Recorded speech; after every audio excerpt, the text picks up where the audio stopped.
Assalamualaikum warahmatullahi wabarakatuh. Shalom, Om Swastiastu, Namo Buddhaya, Salam Kebajikan, Rahayu, Rahayu, Rahayu. Pada kesempatan kali ini, kami dari kelompok 6 akan mempresentasikan diskusi kami mengenai topik urgensi pengadaan barang dan jasa dalam rangka penanganan COVID-19 di Indonesia berdasarkan kontrak publik dalam perikatan menurut BW. Sebagaimana kita ketahui, COVID-19 telah membawa dampak yang signifikan dalam berbagai sektor, terutama sektor kesehatan. Di sini kita akan membahas bagaimana regulasi kontrak pengadaan barang dan jasa tersebut menurut hukum perikatan, hukum kontrak, dan analisis kasusnya. Sebelum memasuki materi selanjutnya dan juga studi kasus, marilah kita memahami akan perikatan itu sendiri. Yang pertama ada pengertian perikatan. Pengertian perikatan adalah hubungan hukum antara pihak-pihak yang mengikatkan diri. Bisa terjadi karena perbuatan, kejadian, atau keadaan, seperti misalnya jual beli, kelahiran, atau perkarangan berdampingan. Yang kedua ada hukum perikatan. Hukum perikatan adalah hukum yang mengatur antara subjek hukum dalam bidang harta kekayaan dengan hak dan kewajiban prestasi.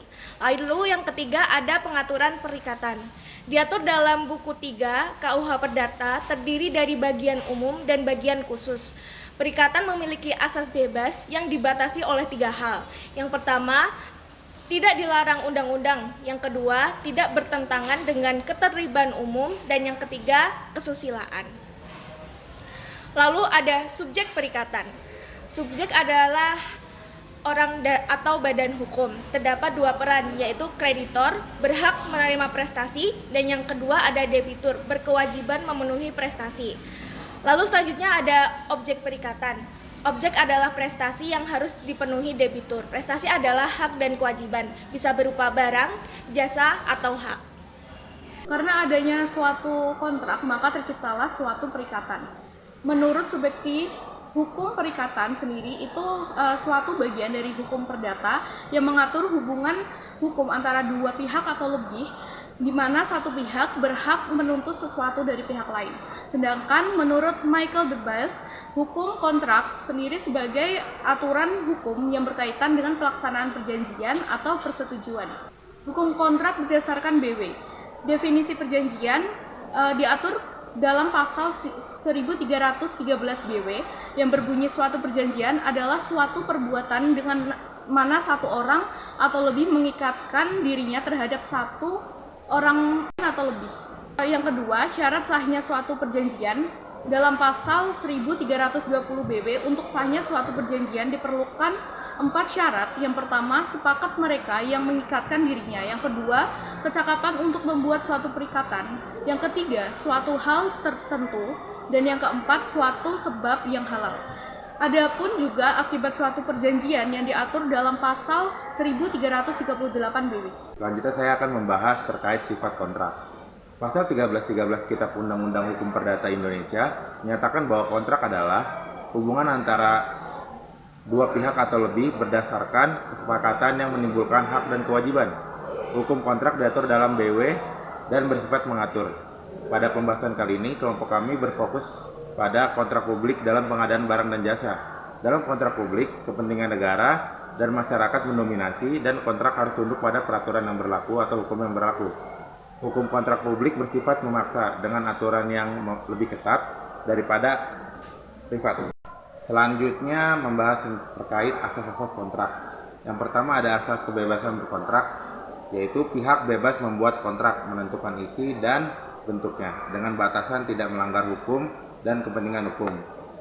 Yang kedua ada asas konsensualisme, yaitu dalam asas ini perjanjian sah terjadi saat ada kesepakatan antara pihak yang cakap dan memenuhi syarat hukum. Yang terakhir ada asas kekuatan mengikat perjanjian.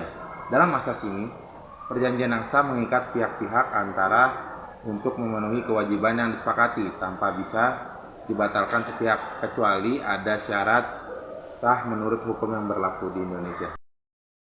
Setelah tadi teman-teman saya menjelaskan tentang landasan teori tentang perikatan, selanjutnya saya akan masuk ke analisis kasus tentang urgensi pengadaan barang dan jasa pemerintah pada COVID-19. Saya akan mulai dari deskripsi kasus, di mana pada akhir tahun 2019, dunia dihebohkan oleh sebuah kasus COVID yang diduga berasal dari Wuhan, Tiongkok.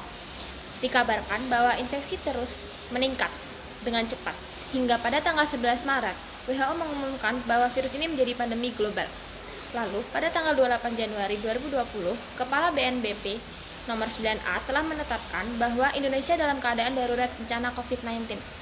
Lalu, Peraturan Presiden nomor 16 tahun 2018 mengatur tentang pengadaan barang dan jasa pemerintah dalam keadaan darurat. Pengadaan dalam keadaan darurat lebih mengutamakan kecepatan dan dapat dilakukan jika ada penetapan keadaan darurat oleh Presiden dan Kepala Daerah. Lalu, pada kontrak pengadaan barang dan jasa dalam hukum Indonesia diatur dalam kitab-kitab BW, di mana di tengah pandemi tantangan seperti keterlambatan pengiriman, pembatasan sektor, dan kenaikan harga dapat dianggap sebagai force majeure sesuai dengan pasal 1244 dan 1245 BW. Dalam kondisi ini, debitur tidak perlu mengganti kerugian jika kewajiban tidak dapat dipenuhi akibat kejadian luar biasa dan tidak ada klaim ganti rugi. Selain itu, pasal 1444 dan 1445 BW mengatur jika objek perjanjian musnah atau tidak dapat diserahkan karena kejadian luar biasa, maka perjanjian dapat dibatalkan atau dibebaskan tanpa dikenakan sanksi. Selanjutnya saya akan menjelaskan tentang urgensi pengadaan barang dan jasa dalam penanganan COVID-19.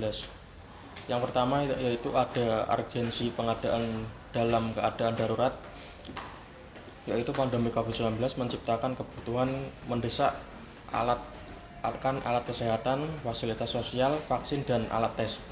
Tanpa pengadaan yang cepat dan efisien, upaya pencegahan dan penanganan pandemi tidak dapat berjalan dengan optimal.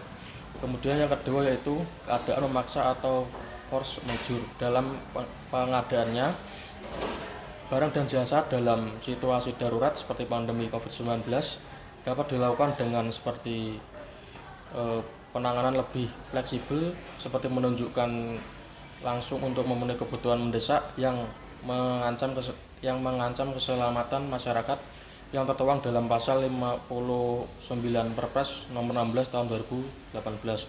Selanjutnya itu regulasi yang mendukung tentang pengadaan darurat.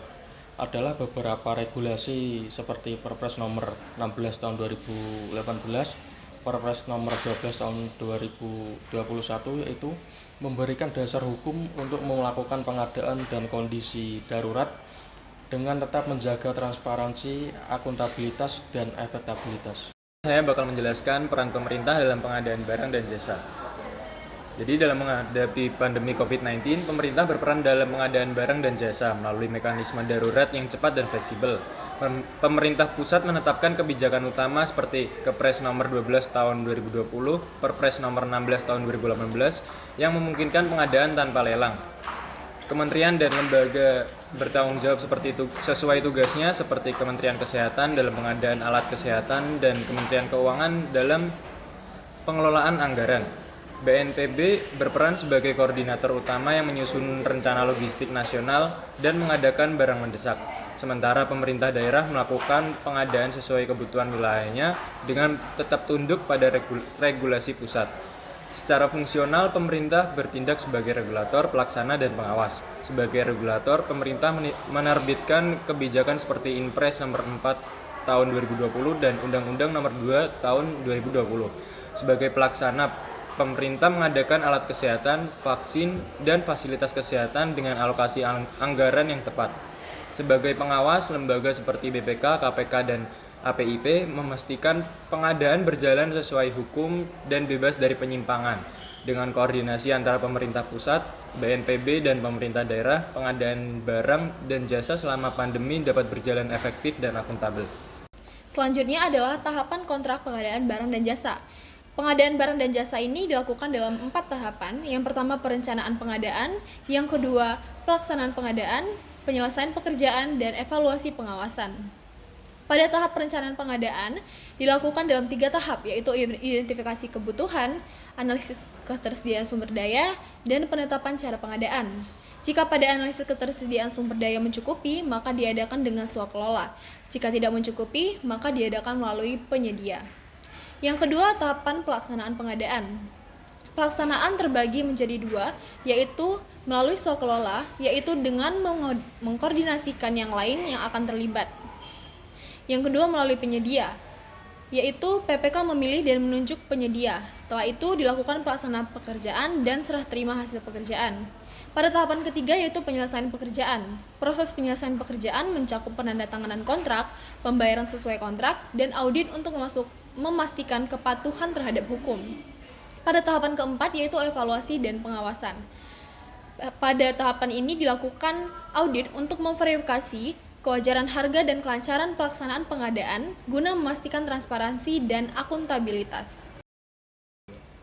Kesimpulan mengenai topik yang sudah kami bahas yaitu situasi darurat akibat pandemi menuntut pemerintah untuk segera mengadakan barang dan jasa guna memastikan ketersediaan alat kesehatan, obat-obatan, serta layanan medis bagi masyarakat.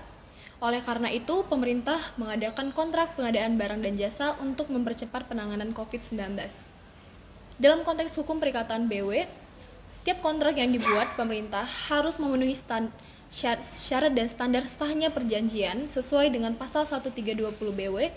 Namun, dalam kondisi force majeure atau keadaan memaksa seperti pandemi, mekanisme pengadaan dapat dilakukan secara khusus melalui berbagai peraturan khusus, seperti Perpres nomor 16 tahun 2018, Keputusan Presiden nomor 12 tahun 2020, dan Instruksi Presiden nomor 4 tahun 2020. Pemerintah berperan sebagai regulator, pelaksana, dan pengawas dalam proses pengadaan barang dan jasa. Proses ini terdiri dari 3 tahapan, yaitu perencanaan, pelaksanaan, dan penyelesaian pekerjaan. Demikianlah presentasi kami ucapkan terima kasih.